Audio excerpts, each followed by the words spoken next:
최규진 세종교육감님께 직접 듣겠습니다. 교육감님 연결합니다. 안녕하십니까? 안녕하세요. 네, 날씨가 덥습니다. 무더운 여름 잘 보내고 계십니까? 네, 덕분에 잘 지내고 있습니다. 사실 엄청 더웠는데 네. 이제 말복을 지났으니까 이젠 뭐 더워도 가을이다. 네. 이런 심정으로 잘 지내고 있고요. 네. 오늘 어쨌든 이렇게 CBS 라디오 통해서 인사드릴 수 있어서 네. 매우 고맙고 반갑습니다. 네, 교육감님 민선 4기 2주년, 교육감 취임 10주년을 맞이했습니다. 네. 소회가 남다르실 것 같은데요. 10년 전 7월 1일 혹시 기억나십니까? 네. 10년 전 2014년 7월 1일 날 이제 처음 취임할 때 네. 그때 취임식 사회가를 초등학교 3학년 남학 어린이, 네. 4학년 어린이, 네. 3학년 남자아이는 한현규라고, 이젠 커가지고 세종예술고 3학년이고요. 네. 여학생이었던 4학년 박미소 양은 지금 이제 그 대학생이 됐는데요. 그때 참석한 모든 분들, 특히 그 어린 학생들을 향해서 방금 말씀해 주셨던 그 얘기. 우리 세종에서 새롭게 추구하는 학교는 교육 과정이 새롭고 선생님이 새로워지고 네. 학교 수업 방식이 달라지고 학교 지원 체제가 새로운 학교. 그래서 우리 아이들이 모두 행복해지는 학교를 만들겠습니다. 이렇게 얘기를 하고, 그래서 이제 제 1기 그 세종시 교육의 비전을 새로운 학교 행복한 아이들 이렇게 정해가지고 10년을 쭉 해왔거든요. 네. 그리고 그 일은 여전히 10년이 지난 지금도 유효하고 앞으로도 계속 그런 방향으로 가야 될 거라고 생각하고 있습니다. 네. 네. 사회를 봤던 학생들 박미소, 한현규 이름도 기억을 하고 계시네요. 네네. 지금도 연락은 하고 있습니다. 학생들은 굉장히 영광스럽겠습니다. 제가 영광이죠. 예. 말씀을 종합해보자면 학교를 새롭게 하는데 많은 노력을 기울이신 것 같습니다. 10년 전과 지금의 세종교육은 얼마나 새로워졌습니까? 이게 교육의 변화라는 게 도시가 성장하는 것과 이제 뗄 수 없는 관계가 있지요. 네. 그래서 이제 세종 도시가 발전한 것에 걸맞는 기반 구축이 중요했었습니다. 그러니까 그 양적으로 우선 보면 10년 전에 77개 했던 학교 유치원 포함해서요.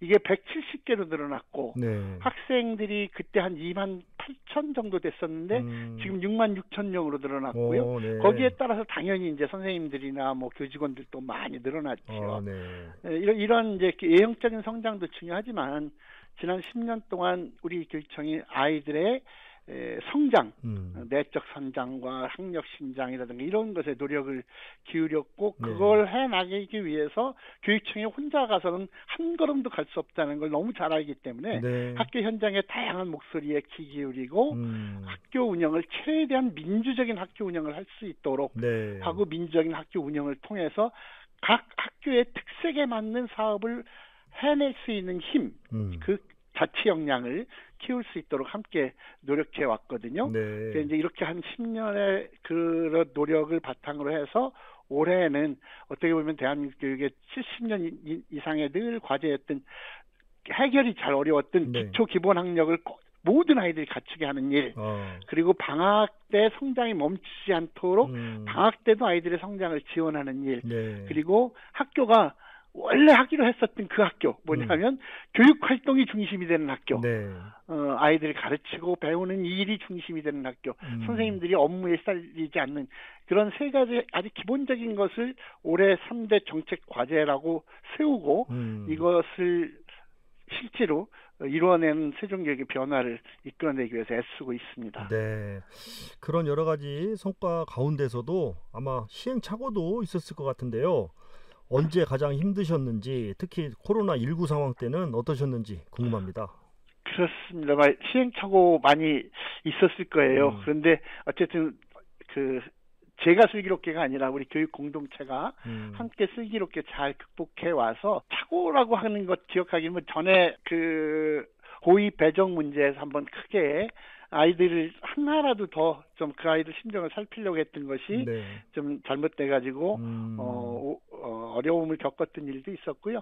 하지만 뭐 잘 극복했고 제일 어려운 게 사실 말씀하셨던 코로나 때였죠. 뭐 이건 뭐 교육계뿐만 아니라 사회 전 분야 아니 이 또 코로나를 통해서 우리만 해결할 수 없는 문제, 지구별 전체가 같이 아프고 같이 해결하지 않으면 안 된다는 걸 또 우리가 배우기도 했는데요. 네.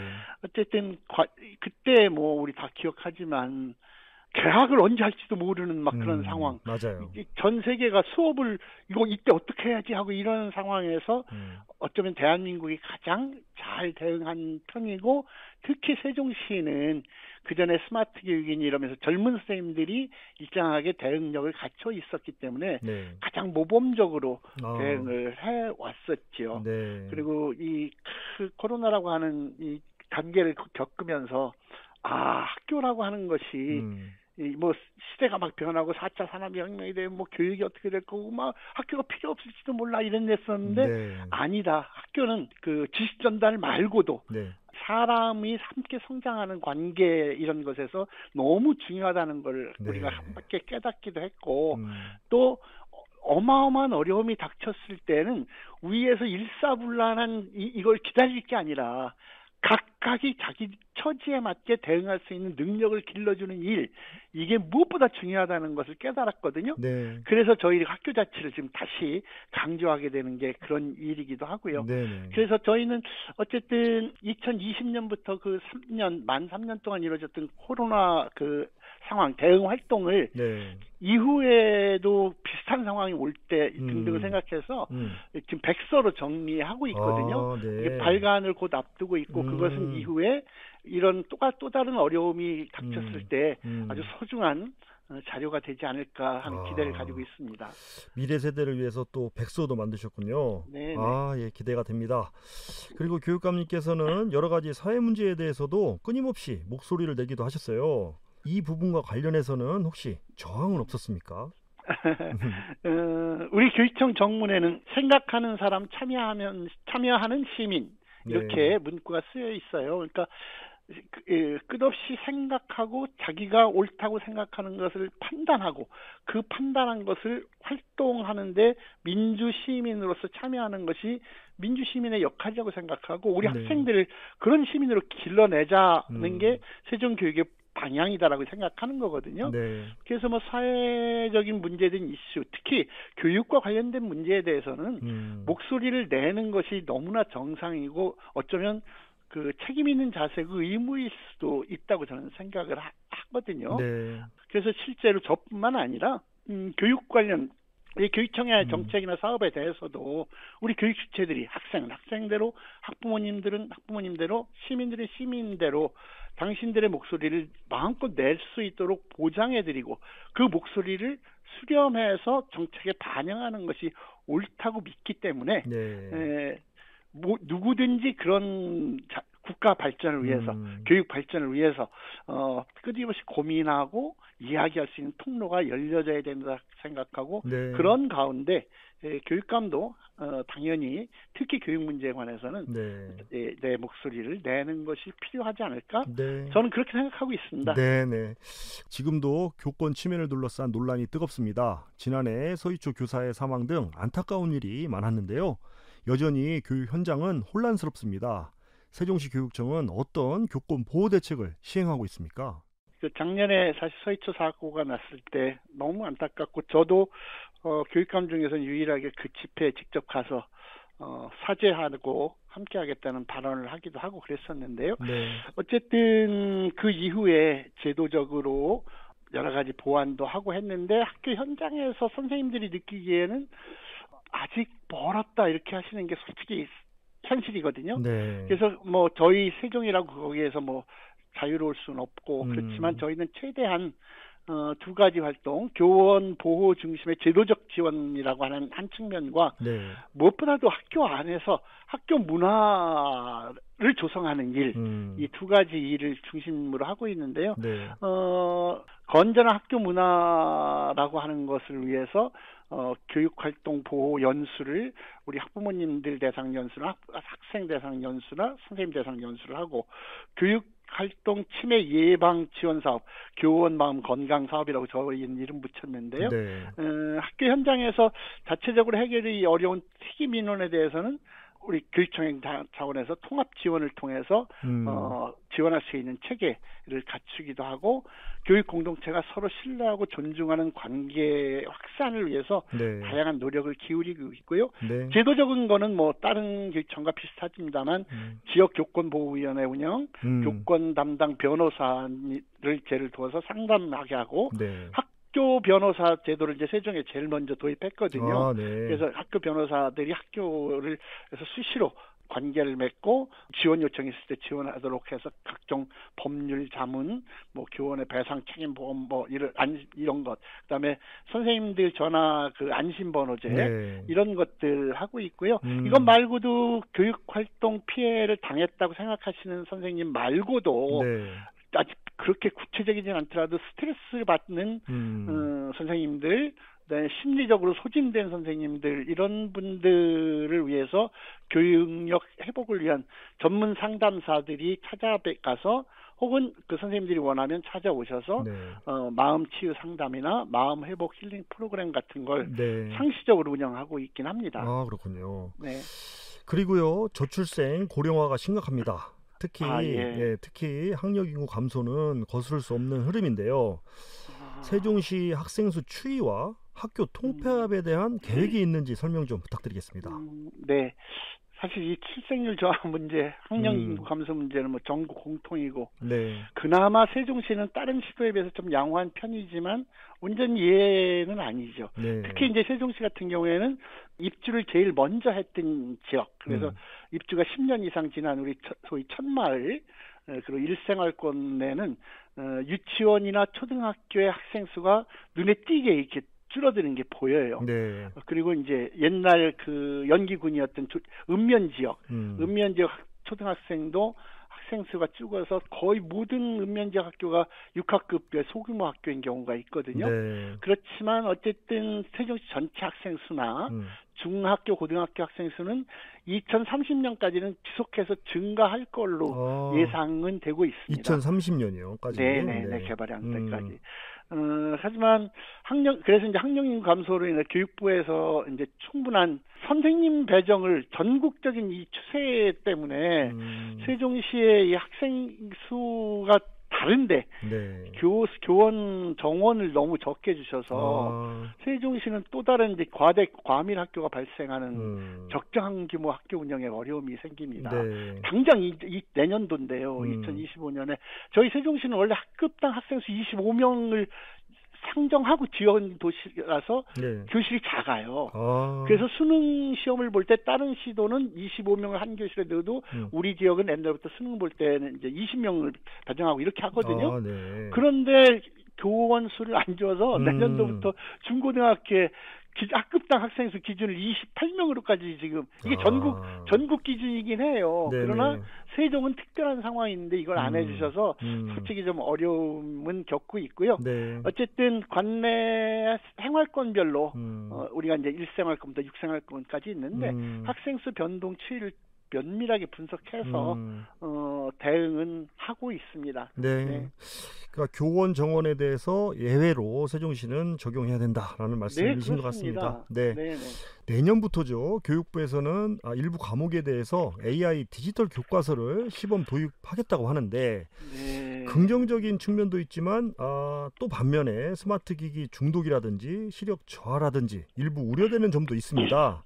이에 대해서 어떻게 해야 될까요? 교육감님 한 말씀 부탁드립니다. 네, 이게 큰 시대적 흐름이기도 하고 국가 정책 과제로 추진하시는 것이라서 뭐 근본적인 반대 이렇게 얘기할 수는 없으나 실제로 디지털 교과서라고 하는 걸 도입하고 하는 것에 매우 신중해야 한다는 의견들이 전문가들 사이에 많거든요. 네네.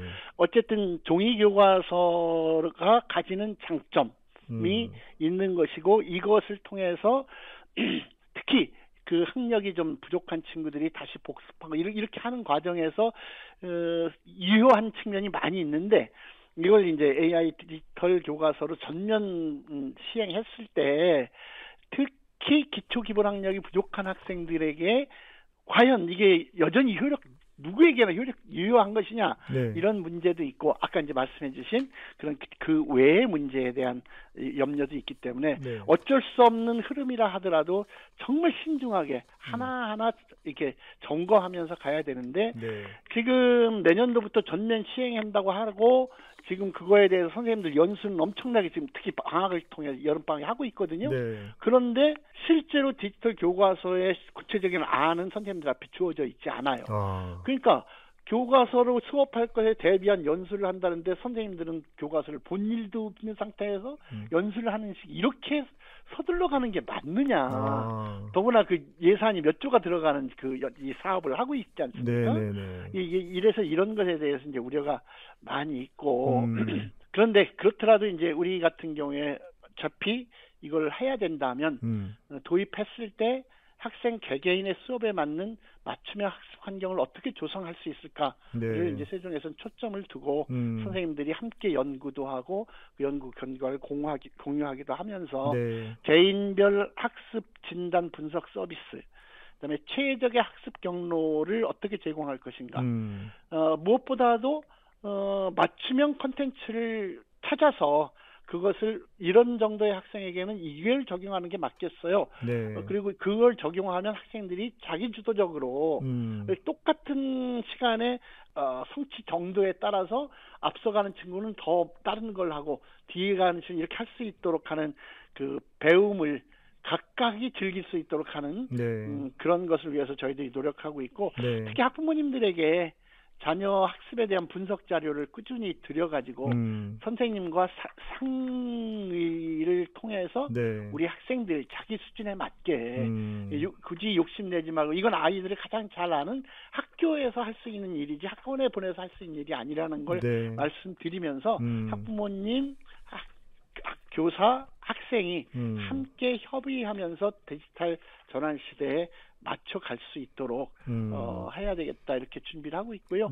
이제 물리적으로는 어쨌든 뭐 초등학교 3학년, 고등학교 3학년 얘기 이제 대상으로 하게 될 때 1인 1 디지털 보급 사업을 작년부터 이제 꾸준히 추진해서 완성할 것이고 교원 연수 어쨌든 이수율 100%까지 어쨌든 교육부에서 하자는 대로 할 것이고 아직 나와 있지는 않지만 디지털 교과서 나오는 대로 집중 연수, 교과서 활용 연수 할 거고 그다음에 이런 것을 대비하기 위한 교육 혁신 선도 학교를 지금 AI 혁신 학교를 25개의 학교를 운영하고 있고요. 내년도에 올 하반기부터는 디지털 교육 실천 학교를 80개 학교 이렇게 대상으로 유치원을 제외한 나머지 학교 전체로 확대해서 하려고 하고 있습니다. 그리고 혹시 디지털 교육을 한다고 해서 신체적인 활동, 정신적인 건강 이런 것을 혹시 놓치지 않도록 하기 위한 사업도 같이 지금 고민하고 있습니다. 네, 알겠습니다. 결국엔 이런 것들이 이제 또 예산이 동반되어야 할 수 있는 일인데요. 세종시 교육청의 경우도 세종시법에 따라서 5년간 평균 11.9%의 안정적인 보통 교부금 보조 계획을 받고 있었지만 작년에는 교육부로부터 평균 2.8%에 불과한 보정액을 받게 된 상황입니다. 여러 가지 정책의 차질이 불가피해 보이는데 어떤 정책을 마련해서 추진 중이십니까? 이게 정말 이 문제는 심각합니다. 이건 우선 이제 세종시 얘기 전에 전국적인 현상인데, 저희는 뭐 따로 재정이 있는 게 아니고 적어도 우리의 미래인 초중고, 유초중고 아이들을 위해서 교육은 내국세 20.795 프로그램을 거기다 써라 이렇게 돼서 그 법에 따라 나누어서 이제 저희들이 교육을 책임지고 있는 건데 계속해서 기재부를 중심으로 아이가 줄어드는데 뭐 이렇게 예산이 많네요 하면서 이것에서 지금 고등교육재정 교부금을 따로 만들지 않고 대학교로 3조를 뺐잖아요. 올해 3%. 그랬고 그 또 지난해 당시 국회의장님부터 이렇게 나서서 해가지고 그 조금 아까 우리가 함께 얘기 나눴던 디지털 이것으로 해서 특교금을 어렵게 내렸던 걸 다시 1.5% 올려서 또 뺐거든요. 교육부 예산으로. 거기에 더해서 지금 유보 통합을 추진하고 있는데 영 예산에 대한 얘기를 정확하게 정부에서 책임 있게 얘기하지 않고 있습니다. 결국 유보 통합에 관련된 상당 부분의 예산도 지금 우리 재정교부금에서 하려고 하는 시도가 사실 명백해 보여요. 네. 이렇게 되면은 결과적으로는 유초중고 교육에 대한 투자가 줄어들 거라는 거죠. 거기에 더해서 아까 말씀하신 것처럼 세종시는 적어도 2030년까지는 계속 건설 중인 도시이기 때문에 네. 다른 시도에는 다 갖추어 있는 기반 시설인 그 직속기관 같은 게 저희는 없는 게 정말 많습니다. 네. 이런 것들을 위해서 그 특별 지방교육 대전교부금 시행령 중에 일부로 특별 교부세를 이렇게 일정하게 나눠주도록 돼 있어요. 네. 세종시는 행안부에서 그래서 25%를 주게 돼 있어요. 네. 근데 저희는 25% 이내에서 보정한다 이렇게 돼 있어가지고 그래서 이제 저희가 11% 평균 받았던 건데 11.9%. 네. 그런데 25% 이내 이렇게 되니까 올해도 2.8% 줘도 법을 어긴 건 아니라는 그렇죠. 거예요. 예. 그러니까 이건 말이 안 된다. 그래서 이거는 교육부하고도 이건 진짜 잘못했다는 것을 계속 말씀드리고 네. 무엇보다 이건 제도적으로 해야 되기 때문에 그 국회를 통해서 이 하한선을 최소한 15% 이상 25% 이내 이런 식으로 하든지 해서 네. 안정적으로 앞으로 남은 기간 이제 한 5, 6년 남은 기간인데 이 기간 동안에라도 온전하게 세종시 교육 기반을 갖춰놓지 않으면 이후에는 상대적으로 굉장히 부족한 상황에서 세종시 아이들이 교육을 받게 될 거거든요. 네. 그러면 전 세계에 내놓는 대한민국 기획해서 만드는 세종시가 교육에 있어서 기반 시설부터 떨어지는 도시가 돼서는 안 되는 것이기 때문에 네. 국회에서 세종시법 개정을 통해서라도 반드시 그건 다시 확보하려고 지금 하고 있습니다. 네, 알겠습니다. 시간이 많이 이제 지나서요, 교육감님. 이제 좀 짧게 답변을 부탁드리겠습니다. 네. 지난 7월 1일자죠. 조직 개편을 시행한 것으로 알고 있습니다. 네. 특히 교육감님께서는 학교 지원본부의 역할을 강조하셨는데 네. 구체적으로 어떤 역할을 하게 되고 실제 학교 현장에서 어떤 변화가 나타나길 기대하시는 겁니까? 교육청이 있고요. 다른 시도에는 이제 교육지원청이 있습니다. 네. 다시 말해서 학교의 교육을 지원하는 지원청인데 학교에 있는 선생님들이 느끼기에는 교육부 교육청의 또 하나의 상부기구라고 느껴져요. 네. 도와드리는 게 아니라 지원하는 기구가 아니라. 네. 그래서 그러지 말고 진짜 학교에서 필요한 일을 지원하는 교육청에서 좋은 사업이라고 결정해서 이거 지원한다고 거짓말 하지 말고 이 아이디어가 네네. 코로나를 겪으면서요. 네네. 굉장히 세웠던 계획을 코로나 상황에서 이거 대처해야 되니까 우리 올해는 이 준비했던 사업을 하지 않아도 된다. 네. 이렇게 하고 한 해를 넘겼어요. 그래서 첫 해 이렇게 하니까 교육청이나 교육부에서 계획했던 사업을 하지 않게 되니까 학교에서 그 어려운 코로나 상황을 대처할 수 있는 힘을 갖게 되더라는 거죠.